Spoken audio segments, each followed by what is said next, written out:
برادر ما سوال کرده است که نبی کریم علیه السلام فرموده که امت ما 73 گروه می شود. غرض حدیث چی است؟ واقعیت است، حدیث صحیح است. رسول الله می فرماید ستفترق امتی على 73 فرقه كلهم في النار الا ملة واحده. رسول الله علیه السلام می فرماید امت ما 73 گروه می شود، همیشان به جهنم می رود مگر یک گروهش به جهنم نمی رود که مراد از او فرقه ناجیه است که پیامبر بیان کرده فرقه ناجیه ما انا علیه و اصحابی، گروهی است که یعنی پیرو سنت ما و جماعت صحابه را پیرویشان اختیار بکنه. این مردم است. این امت 73 فرقه شده است. امیاله قدریه وجود داره، جبریه وجود داره، معتزله وجود داره، خوارج وجود داره، همه فرقه وجود داره و هر کدامش ادعای اسلام و دین را دارند مگر همیشان بر حق نیستند. سواد اعظم بر حق است که مقلدین مذاهب اربعه هستند، ایشان اهل سنت و جماعت هستند و در خلاف ایشان اتباع هوا و نفس است و این فرقه ها همه فرقه گمراه کن است که ایجاد شده است. در این قسمت این بزرگوار حدیثی را از رسول خدا صلی الله علیه و سلم بر این مبنا فرمودند که امت من یعنی امت محمد صلی الله علیه و سلم 73 گروه میشن. در روایت دیگه آمده که نبی علیه السلام فرمودند که یهودی ها 71 گروه شدن، مسیحی ها 72 گروه و امت من 73 گروه و فرقه تقسیم میشن. اصحاب کرام رضی الله عنهم اینجا پریشان شده از نبی علیه السلام فرمودند که یا رسول الله کدوم یکی از این همین جماعت بر حق است؟ نبی علیه السلام صفاتی از اوصاف این بزرگواران جماعت بر حق را یادآوری نمودند که الذین هم ما انا و علیه اصحابی، یعنی از همین 73 گروه اون گروهی بر حق است که بر راه صراط مستقیم من رسول خدا و بر راه صراط مستقیم اصحاب رسول خدا صلی الله علیه و سلم گامزن باشه. اما وقتی که انسان به این حدیث تفکر میکنه اینجا یک مشکل فکری برای ما پیش میاد که چطور رسول خدا صلی الله علیه و سلم فرمودن که اون کسی که بر راه من و بر راه اصحاب من رسول خدا صلی الله علیه و سلم گامزن باشه. حالا ما مشکلی که برای ما پیش میاد اینجا نه ما رسول خدا را دیدیم و نه اصحاب رسول خدا را دیدیم. حالا ما چیکار کنیم؟ اونایی که دیدن خب اونا راه مستقیم را دیدن، با چشم خودشون دیدن، اما ما ندیدیم. ما که ندیدیم چیکار کنیم؟ بله برادران گرامی، جواب این سوال این هستش که الحمدلله والمنه علمای مذاهب اربعه در طول این 14 قرن که در همون ابتدا امامان اربعه بودن، امام اعظم رحمت الله علیه، امام احمد بن حنبل رحمت الله علیه، امام مالک رحمت الله علیه و امام شافعی رحمت الله علیه، این بزرگواران اگرچه رسول خدا را ندیدن و اگرچه اصحاب رسول خدا صلی الله علیه و سلم را به طور عموم ندیدن، اما اینا چنان از اقوال رسول خدا صلی الله علیه و سلم و چنان از کلام الله مجید و چنان از حالات صحابه با خبر بودن، علم به این امور داشتن که الحمدلله گویا که آنها را دیدن و با چشمان خودشون دیدن و با گوشان خودشون شنیدن و گویا در این معرکه عرصه نبوت بودن. الحمدلله همین شریعت محمدی را برای ما طبق همین مذاهب اربعه الحمدلله برای ما به ترسیم کشیدن. لذا همون راه خدا و رسول خدا و اصحاب رسول خدا صلی الله علیه وسلم در همین مذاهب اربعه برای ما کاملا نمودار هست. که الحمدلله این فضل خدا هست که الله متعال در هر برهه از زمان برای امت اسلام بزرگواران و پیشوایان زیادی را پیدا کرده که هر کدام از آنها در حالات مختلف برای امت اسلام زحمات خاصی را کشیده و در هدایت و ثابت قدم ماندن بر راه رسول خدا و اصحاب رسول خدا صلی الله علیه وسلم زحمات بیشماری را متحمل شدند. البته نکته را بنده فراموش نکنم که از میان مذاهب امامان مذاهب اربعه تنها شخصی که صحابه رسول خدا صلی الله علیه وسلم دادید امام اعظم رحمت الله علیه می باشند. امام طحاوی رحمت الله علیه در شرح معانی الاثار واقعی را بیان میکنن که برای موضوعی که بنده میخوام آن را پیش بکنم تفهیم خیلی بزرگی میکنه. امروز این بزرگان سلفی ما و دیگر دوستانی که تابع مذاهب اربعه نیستن و بعضا ما وقتی که میگیم که برای عوام مسلمین و عموم علما، مگر علمایی که به درجه اجتهاد نرسیده باشند تقلید واجب هست و باید که ما تابع یک مذهب باشیم، متاسفانه ما را حمله بر تعصب میکنن که شما فقط همین گرفتین قول امام اعظم صاحبین یا قول مجتهدین فی المذهب، چرا شما متعصبین؟ چرا این کار را میکنین؟ خب باب اجتهاد بازه، باب استنباط بازه. بله بزرگواران، امام طحاوی رحمت الله علیه در شرح معانی الاثار واقعی را بیان کردن. روزی میفرمایند که عروة بن زبیر رضی الله عنه در موسم حج به عبدالله ابن عباس رضی الله عنهما رو میکنند و میفرمایند که ابن عباس شما مردم را گمراه کردی. ابن عباس رضی الله عنه برمیگردند که چطور بنده مردم را گمراه کردن؟ میفرمایند که شما فتوا میدی که در موسم حج کسی که میخواد از احرام خارج بشه میتونه بعد از طواف کردن از احرام خارج بشه، حال اینکه من صدیق و فاروق رضی الله عنهما را دیدم که فتوای برخلاف فتوای شما ابن عباس رضی الله عنهما میدن. ابن عباس رضی الله عنهما رو کردن به عروة بن زبیر، فرمودن که یا عروة خدا شما را هدایت کنه، این حدیث صحیح رسول خدا، حدیث صحیح رسول خدا را من دارم عمل میکنم، آیا قول صحیح رسول خدا صلی الله علیه و سلم بالاتره یا قول صدیق و فاروق بالاتره؟ همین شبهه‌ای که امروز بزرگان همین دوستان غیر مقلد ما در مورد اتباع از یک مذهب که میگه اذا صح الحدیث، درسته بزرگان ما فرمودن اذا صح الحدیث فهو مذهبی، اما بزرگان ما علمای مجتهد ما این مقوله را برای علمای مجتهد گفتن، نه برای هر عوامی، نه برای هر علمایی، نه برای هر کسی که در یک درجه علم قرار داره. اذا صح الحدیث فهو مذهبی، بله این درسته، این از قول امامان ما، از حدودا میشه گفت که از همین 4 امام ما چنین مقوله ثابته، اما این بزرگواران مجتهد بودن این حرف را و برای مجتهدین این حرف را گفتن.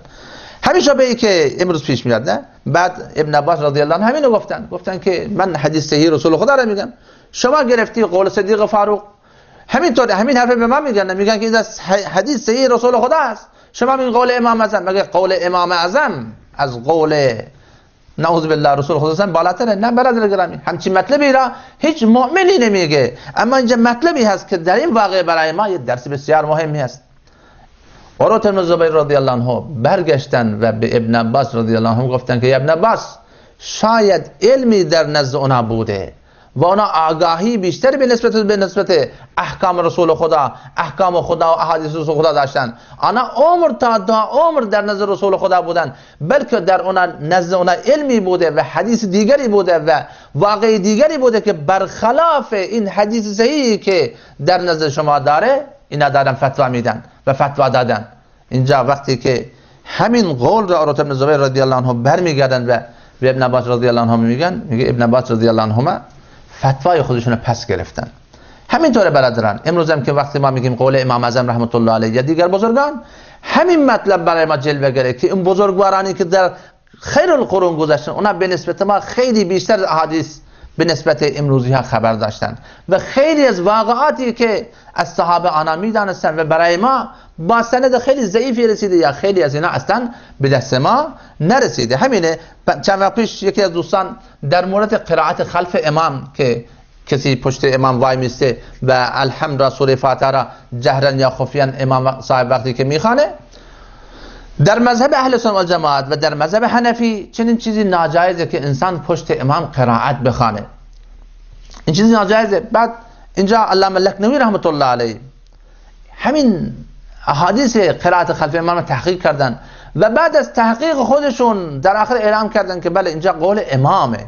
این به این معنا نیست که علامه لکنوی رحمت الله علیه متعصب مذهب باشن، بلکه این به این معنا است که اشخاص ایمان علامه لکنوی رحمت الله علیه و دیگر بزرگان مذهب حنفی وقتی مسئله را تحقیق میکنن و قولی و اجتهادی و استنباطی برخلاف امامان بزرگ مذهب حنفی به آن میرسن، وقتی که به چنین نتیجه میرسن اینجا ترمز دستی را میکشن، میگن که بله بلکه مطلبی به امام اعظم نزد امام اعظم بوده، احادیثی در نزد اونا بوده، دلایلی در نزد اونا بوده که به ما نرسیده، لذا من تحقیق ناقص خودم را میذارم کنار و به تحقیق امامان بزرگ مذهب حنفی چیکار میشه؟ من تابع میشم. البته اینطور نیستش که ما کلا خروج از مذهب را ناجایز بدانیم. بله خیلی از موارد بوده که در مذهب حنفی بر مذاهب دیگه فتوا داده شده، اما این کار علمای مجتهدین فی المذهب است، نه کسی که مثل من و شما که 10 سال 12 سال میخوانیم هنوز در عبارت خواندن خودمون و در فهم عبارات کتابهای خودمون لازمه که ما شروع را نگاه بکنیم و در فهماندن و فهمیدن برای ما مشکلات زیادی پیش میاد. بله عقیده ما هم همین است که مصداق واقعی الذین هم ما انا و علیه اصحابی همین مذاهب اربعه هستند و در خلاف این مذاهب اربعه اتباع و هوا و هوس هست حقیقت.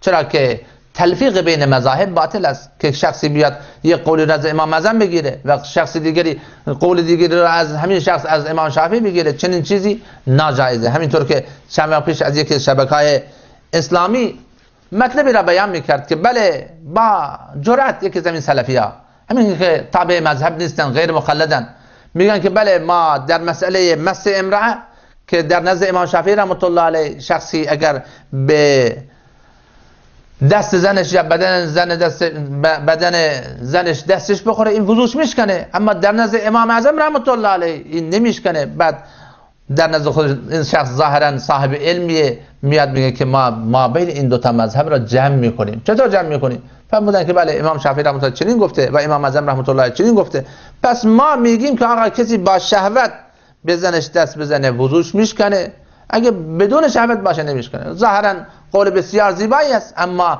چنین استنباطی را نه امام شافعی قبول داره نه امام اعظم قبول داره. هیچ کدوم از این بزرگواران همچین استنباطی را قبول ندارن. اونا که مجتهد بودن بنابر اصول خودشون اجتهاد کردن و به این نتیجه رسیدن. شما بر مبنای چه اصولی اجتهاد میکنی و بر مبنای چه اصولی تلفیق بین مذاهب را میکنی که تلفیق بین مذاهب باطل است؟ چرا؟ چون که الله متعال این شریعت را برای همین نازل کرده که ما تابع هوا و هوس خودمون نشیم. اگر چنین صورتی پیش بیاد که هر کسی بخواد ما بین مذاهب تلفیق بکنه، پس این چیزی غیر از اتباع و هوا و هوس چیزی دیگر نیست. البته طبق گفتهای این سخنان محترم ما اونایی که از مذهب خارج میشن ما اینا را گمراه یا چیز دیگری ملقب نمی کنیم، ولی چیزی که هست این راه صراط مستقیمی نیست که در خیر القرون و در قرونهای گذشته بوده متاسفانه. چنانکه ابن قیم رحمت الله علیه در کتاب اعلام الموقعین مطلبی را بیان کردن در مورد اتباع یک مذهب و این مطلب در سنن دارمی هم منقول است که حضرت عمر رضی الله عنه این قانون را مقرر کرده بودند که در هر مسئله که حدیثی دستیاب نشه باید در آن مسئله بر فتاوای حضرت ابوبکر صدیق رضی الله عنه عمل کرده شود و اگر فتوای از او در مورد پیدا نشود پس باید به مشوره علمای صحابه باید رجوع کرد. همینطور در خیر القرون هم همینطور بوده. اینطور نبوده که هر کسی بیاد خودش بنابر حدیثی که میدانه عمل بکنه. در صحیح مسلم ما مطلبی را خواندیم در تحت حدیث الماء من الماء، یعنی این که صحبتی پیش میاد، اختلافی پیش میاد ما بین مهاجرین و انصار. مهاجرین بر این مبنا فتوا میدادن و بر این مبنا عمل میکردن که اگر کسی مباشرت فاحشه یعنی در نزد زوج خودش بره، چه انزال بشه چه انزال نشه باید که غسل بکنه. اما انصار طبق این حدیث الماء من الماء، آب از آبه، یعنی اگر انزال بشه ولو اون که دخولم بشه نیازی به غسل کردن نیست. بعد اینجا حضرت عمر رضی الله عنه در وقت خلافت خودشون این واقعه را مشاهده میکنن که اختلافی پیش آمده. یکی از صحابه نوجوان طبق همین حدیثی که الماء من الماء فتوا میداده که بله اگر احیانا انزال نشد دخول شد یا نشد نیازی به غسل کردن وجود نداره. حضرت عمر رضی الله عنه علمای صحابه را جمع کردن و گفتن که بله همچین مسئله ما بین مهاجرین و انصار اختلاف شده. حالا شما چی میگین؟ چه علمی در نظر شما در این وجود داره که آیا قول مهاجرین درسته یا قول انصار درسته؟ صحابه، علمای صحابه ببینید چقدر متواضع بودن، از نزد خودشون دو تا چهار تا 8 تا نکردن جوابی بدن، استنباطی بکنن، قیاسی بکنن. فرمودن که یا امیر المؤمنین در نزد ما در این مورد علمی وجود نداره. حضرت عمر رضی الله عنه فرمودن که رفتن پیش دختر خودشون حضرت حفصه رضی الله عنها گفتن که آیا شما در این مورد چیزی میدانی؟ حضرت حفصه رضی الله عنها از خجالت سرشون پایین میندازن و نمیتونن جواب بدن. حضرت عمر میفرمایند که در این مورد الان بحثیه، این جزء زندگی مسلمان هست. خجالت سر جای خودش، انسان مسلمان باید از گناه کردن خجالت بکشه، نه از جواب شرعی و نه از تحقیق مسائل شرعی. اینا جزء زندگی ما هست. اون جواب بده چیزی در نظر شما هست یا نیست. فرمودن که یا پدر یا عبید، در نظر من در این مورد علمی وجود نداره. خب تشریف بردن پیش حضرت عایشه رضی الله عنها. از حضرت عایشه رضی الله عنها پرسیدن که یا ام المؤمنین، شما در این مورد چیزی میدانی که آیا که وقتی که انسان در نزد زوج خودش بره آیا حتما در وقت باید انزال بشه تا غسل بشه، یا این که نه همین دخول و خروج هم که شد باید که انسان غسل بکنه؟ حضرت عایشه رضی الله عنها فرمودن که من و رسول خدا چنین کردیم و ما غسل کردیم. حضرت عمر رضی الله عنه برمیگردن و اعلام نمودن که اگر هر کسی از این به بعد چنین فتوایی را بده که الماء من الماء فجعله نکالا، من چنان این عبرتی برای مردم قرار میدم، چنان اینا من عذابی میدم، چنان شلاقی برای میزنم که باعث عبرت دیگران باشه. همینطور برادران گرامی که کسی مخالف احادیث صحیح نیست، کسی مخالف استنباط استفاده دیگه به قول معروف تحقیق و تخریج این مسائل نیست، اما صحبت سر اینه که هر کسی بهتره که مقام خودش را بشناسه. تو ببین در چه حد هستی. اگه قرار باشه که هر کسی بنابر حدیث صحیحی که خودش پیدا میکنه فتوا بده، پس دیگه هر روز یک مذهبی درست میشه این، و هر کس هر روز بنابر یک عملی مثلا داره عمل میکنه. و این مطلب بنده بگم که ما اهل سنت هستیم و سنت آخرین قول و آخرین فعل و آخرین تقریر رسول خدا صلی الله علیه و سلم میگن. اما حدیث در طول نبوت رسول خدا صلی الله علیه و سلم هر گفتاری که از رسول خدا بوده و هر تقریر و فعلی بوده اینا همه احادیث هستن، اما کدوم منسوخه کدوم ناسخه؟ ما اهل حدیث نیستیم ولی منکر حدیث هم نیستیم، ما اهل سنتیم. یعنی آخرین فعل رسول خدا چی بوده، آخرین قول ایشون چی بوده، و بر مبنای همین اساس هستش که ما میگیم که باید تابع مجتهدین مذهب باشیم. وگرنه کسی منکر این نیست که در تحقیق کردن اگه ایرادی داشته باشه. چقدر زیباست. اینجا بنده به این واقعا اشاره بکنم. امام بهقی رحمت الله علیه در مناقب امام شافعی رحمت الله علیه از قول امام احمد حنبل رحمت الله علیه واقعی را نقل میکنن که شخصی میان نزد امام احمد بن حنبل رحمت الله علیه و میپرسن که مسئله را از امام احمد حنبل رحمت الله علیه پرسیده بودن. بعد این شخص وقتی که جواب امام احمد حنبل رحمت الله علیه میشنون برمیگردن میگن که یا ابا عبدالله لا یصح فی حدیث، میگن که در این مسئله حدیث صحیح یافت نمیشه، شما چطور بر چه مبنا و اساسی چنین فتوایی را دادید؟ امام المحدثین احمد بن حنبل رحمت الله علیه در جواب اعتراض کننده فرمودن که الا مسح فی حدیث ففی قول الشافعی و حجت و اثبت شیء فی، فرمودن که بله اگر درست در این مورد حدیث صحیح یافته نمیشه، اما اینجا قول امام شافعی و فتوای امام شافعی هست و دلیل شافعی رحمه الله بسیار قوی مستحکمه. لازم نیستش که ما در هر مسئله دنبال دلیل مجتهد بگردیم. این قول بنده نیست، قول یک امام عادی نیست. این امام المحدثین احمد بن حنبل رحمت الله علیه، شخصی که 750,000 حدیث را یاد بوده، این 10,000 نیست، 100,000 نیست، 750,000 حدیث یاد بوده، میگن که در اینجا قول امام شافعی هست و وقتی قول امام شافعی است همین دلیل برای ما کافیه.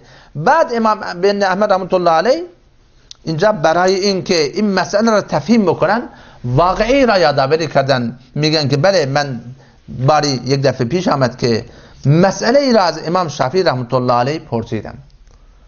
امام شافعی رحمت الله علیه برگشتن، احمد بن حنبل رحمت الله علیه شاگرد این امام شافعی رحمت الله علیه هستن، میگه که امام شافعی رحمه الله استاد بنده برگشتن و به اون گفتن که جواب این مسئله فلان چیزه. شاگردشون که امام بن احمد بن حنبل رحمت الله علیه باشن فرمودن که این جواب شما مبنی بر چه دلیلیه؟ آیه قرآن از قرآن هست یا حدیث رسول خدا؟ امام شافعی رحمت الله فرمودن که بله در اینجا حدیثی وجود داره و بعد حدیث را روایت کردن.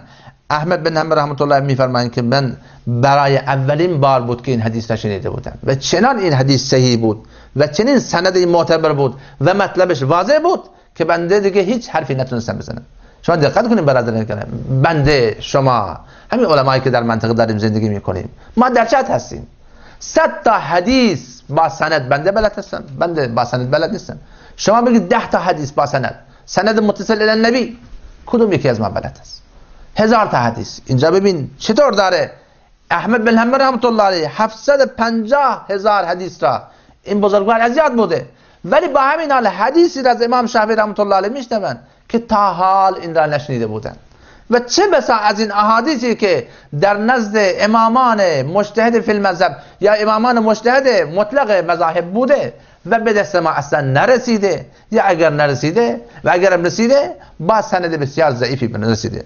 لذا برادران گرامی امروزه که مشکلات عدیده‌ای در امت اسلام هست، این همه بی نمازی، بدحجابی، بی حجابی، بی زکاتی، هر کجا که نگاه میکنی نعوذ بالله گناه در جلوی چشمان ما ترسیم میشه، نموداره آمدن و افتادن در این مباحث که اذا صح الحدیث فهو مذهبی و دیگر مثلا. حقیقتا برادران گرامی این بحثی هستش که هیچ نیازی امت اسلام به مسائل نداره. اولی شما آمدین و سلفیت رو تقلید کردین و غیر مقلد، شما چیکار کردین؟ چه خدمتی به اسلام کردین؟ غیر از این که مذهب جدیدی درست شده و غیر از این که اختلافات جدیدی درست شده، غیر از این هیچ چیزی برای امت اسلام نیست مگر امامان مذاهب اربعه همین احکاماتی را که حکم‌هایی را که صادر کردن از نزد خودشون بوده یا بنابر قرآن و حدیث استنباطی که از احادیث بوده. اونجا که قرآن هست، اونجا که دلایل محکمه، اونجا که اجتهاد نیازی نیست، در مسائل اجتهادی 100% تفاوت رای وجود داره. محاله که ما بیایم در مسائل اجتهادی تفاوت رای پیدا نکنیم. شما ببینید در مسئله اسرای جنگ بدر وقتی که رسول خدا صلی الله علیه وسلم در مورد اسرای جنگ بدر اینجا مشوره میگیرن که آیا ما اینها را آزاد بکنیم فدیه بگیریم یا اینکه اینا را قتل بکنیم. غیر از قول دو تا صحابی که یکی از اینا حضرت عمر بن فاروق رضی الله عنه، دیگری الله حضور ذهن ندارم، رأیشون بر همین قرار گرفت یا رسول الله اینا نزدیکان ما هستن، خویشان ما هستن، اینا را فدیه میگیریم، از اینا آزاد میکنیم و امید است که اینا در آینده الله تعالی اینا را هدایت بکنه و از فدیه‌ای که میگیریم برای قوت اسلام خرج میکنیم. ولی دو تا صحابه نظرشون بر این بود که بله باید اینا همه فیصله اینا بشه، قتل بشن و هر کس نزدیکترین شخص خود را چیکار بکنه؟ قتل بکنه. ولی خب رسول خدا صلی الله علیه و اینجا مسئله اجتهادی بوده، نه قرآنی آیه قرآنی در مورد نازل شده. مسئله اجتهادی نبی رسول اجتهاد کردن و بر همین فتوا دادن که بله ما باید فدیه بگیریم. اما صبح نشه بود که آیات قرآن نازل شدن که ما کان للنبی ان یکون له اسرى حتی یدخل فی الارض. این درست نیست. این حکمی که شما دادین یا رسول الله، اینی که شما اجتهاد کردین این درست نبوده، بلکه قول صدیق و دیگر دوست این بزرگوار درست بوده. ببین دقت کنید شما در مسائل اجتهادی ما بین رسول خدا و اصحاب رسول خدا شده تفاوت رای پیدا شده. اما فقط یک فرق از اینجا که اجتهاد رسول خدا صلی الله علیه و بر خطا نمیمانه، الله متعال اینا زود به وسیله آیات قرآن تصحیح میکنن، اما اجتهاد خطای مجتهدین فی المذاهب بر همین حال میمانن. اگر درست اجتهاد کرده 2 تا ثواب داره، 2 تا اجر داره، اگر خطا اجتهاد کرده 1 اجر داره. برای ما که مخالط هستیم برای ما هیچ گناهی نداره. لذا اینو باید فهمید که بزرگان مذاهب اربعه همیشه با استناد از قرآن و حدیث همین مسائل اجتهادی را برای پیش کردن و در مسائل اجتهادی محاله که تفاوت رأی پیش نیاد، همینطور که ما بین اصحاب رسول خدا و خود رسول خدا شده و همینطور که در مسئله بنی قریظه ما بین صحابه شده. این مسئله استش که اجتناب ناپذیره. لذا بنده هیچ مناسب نمیدانم که امروز مسلمانان بیان در سر این مباحث فروعی بحث بکنن و از اون مباحث اصلی دور بمانن و با شعار اذا صح الحدیث فهو مذهبی. خیلی از موارد بله شما تابع حدیث شدی، اما از کجا معلوم که خلاف سنت داری عمل میکنی؟ آیا شما بر این علم داری؟ خب از این بحث بگذاریم، جای این مباحث اینجا نیست، اما بنابر مطلبی که آماده کرده بودم حرفای بر زبانم آمد. الله متعال به همه ما توفیق بده. قسمتی دیگر از سخنرانی این بزرگوار مفتی محمد نعمان یا مفتی نعمان از ولایت قندوز رو با هم بشنویم و انشالله شما دقت کنیم به حرفای شکسته‌ای که بنده در مابین این فرموده های این بزرگوار ارائه میدم. و السلام علیکم و رحمت الله.